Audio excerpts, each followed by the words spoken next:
សួស្តីបងប្អូនទាំងអស់គ្នាថ្ងៃនេះខ្ញុំមានរឿងមួយចង់មកចែកម្លែកដែលជារឿងដែលចិត្តខ្លួនយើងមែនតើតែបងប្អូនធ្លាប់មានអារម្មណ៍ថាខ្លួនឯងរវល់ខ្លាំងពេករហូតដល់ហត់នឿយទេ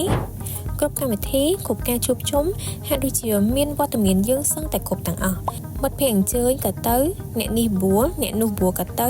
ខ្លាចតែគេថាយើងអត់ចង់រាប់អានគេសម្រាប់វីដេអូថ្ងៃនេះខ្ញុំចង់ឲ្យបងប្អូនពិចារណាពាក្យមួយឃ្លាកុំបង្ហាញខ្លួនគ្រប់កម្មវិធីវាស្ដាប់ទៅដូចជាយើងលាក់ខ្លួនឬក៏រើសអើងគេចឹងប៉ុន្តែអត់ទេបងប្អូនគោលបំណងរបស់វាគឺដើម្បីឲ្យជីវិតយើងមានតម្លៃនិងមានឥទ្ធិពលជាងមុនទៅវិញទេហើយបងប្អូនចង់ដឹងអត់ការដែលយើងមិនបង្ហាញខ្លួននៅក្នុងគ្រប់កម្មវិធីនឹងផ្ដល់ផលប្រយោជន៍ដល់ខ្លួនយើងផ្ទាល់មិនខ្លះតាំងឥឡូវមកស្ដាប់ជាមួយខ្ញុំទាំងអស់គ្នាចំណុចទី1តម្លៃខ្លួនយើងនិងធម៌ពលបងប្អូនដឹងហើយឲ្យតែរបស់កម្រគឺដឹងតែមានតម្លៃថ្លៃឧទាហរណ៍ដូចជាពេជ្រវាថ្លៃគឺដោយសារតែវាមិនងាយរកបានបើបងប្អូនបង្ហាញខ្លួនញឹកញាប់ពេកគ្រប់ពេលគ្រប់ទីកន្លែងវត្តមានរបស់យើងនឹងក្លាយជារឿងធម្មតាហើយគេនឹងគិតថាយើងគឺទំនេរគ្រប់ពេលចឹងហើយយើងត្រូវតែចេះបែងចែកមិនមែនគ្រប់ការអញ្ជើញទាំងអស់សុទ្ធតែស័ក្តិសមនឹងពេលវេលាដ៏មានតម្លៃរបស់យើងទេពេលខ្លះយើងបដិសេធកម្មវិធីមួយក៏វាមិនអីដែរគឺដើម្បីថែរក្សាធម៌ពលរបស់យើងយកទៅផ្ដោតលើរឿងសំខាន់ផ្សេងទៀតដូចជាការងារឬការថែទាំខ្លួនឯងវិញការដែលយើងចេះបែងចែកនិងបង្ហាញខ្លួននៅក្នុងកម្មវិធីដែលយើងគិតថាសំខាន់និងចាំបាច់ធ្វើឲ្យយើងសល់ពេលវេលាទុកសម្រាប់ខ្លួនឯងហើយវត្តមានដ៏កម្រនេះក៏ធ្វើឲ្យគេគោរពពេលវេលារបស់យើងដែរចំណុចទី2គុណភាពជាជាងបរិមាណពេលយើងចូលរួមច្រើនពេកយើងខាត់បង់ពេលវេលាច្រើនព្រោះជួនកាលយើងមិនចំណាយពេលរាប់ម៉ោងក្នុងការនិយាយគ្នាតែចុងក្រោយយើងអត់ទទួលបានអីមកវិញបើកម្មវិធីនោះគ្រាន់តែជាការជួបជុំគ្នាលេងដើម្បីតែផឹកលេងជាមួយគ្នាហើយអត់បានជាប្រយោជន៍អីទេយើងគួរតែកាត់បន្ថយជ្រើសរើសកម្មវិធីណាដែលនាំមកនូវចំណេះដឹងបណ្ដាញទំនាក់ទំនងល្អ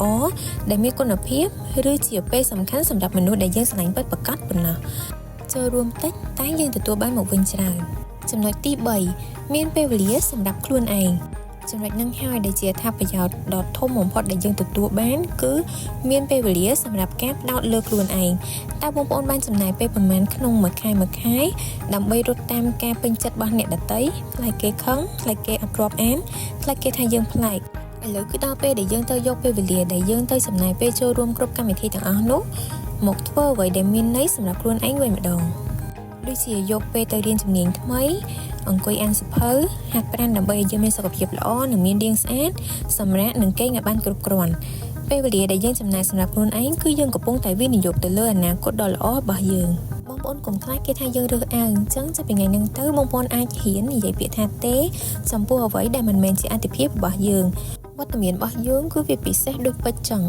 ចឹងបងប្អូនត្រូវដាក់ខ្លួនយើងនៅក្នុងកន្លែងដែលគេមើលឃើញតម្លៃរបស់យើងនិងនៅកន្លែងដែលធ្វើឲ្យយើងរីកចម្រើនទៅមុខកម្មវិធីសប្បាយគឺយើងអាចចូលរួមម្ដងម្កាលបានប៉ុន្តែបើសិនជាយើងចូលរួមញឹកញាប់ពេកយើងនឹងអត់មានពេលវេលាសម្រាប់ខ្លួនឯងសម្រាប់អភិវឌ្ឍជំនាញនិងធ្វើឲ្យខ្លួនយើងរីកចម្រើនចឹងបងប្អូនអាចបែងចែកដើម្បីឲ្យជីវិតយើងមានទាំងពេលវេលាសប្បាយគ្រប់គ្រាន់ផងហើយនឹងរីកចម្រើនអភិវឌ្ឍទៅមុខផងអរគុណបងប្អូនដែលបានមើលវីដេអូនេះដល់ចប់បើសិនជាបងប្អូនចូលចិត្តវីដេអូនេះបងប្អូនជួយ like និង subscribe ឲ្យខ្ញុំមួយផងណាខ្ញុំនឹងជួបគ្នាជាមួយបងប្អូននៅក្នុងវីដេអូបន្ទាប់ទៀតបាយបាយ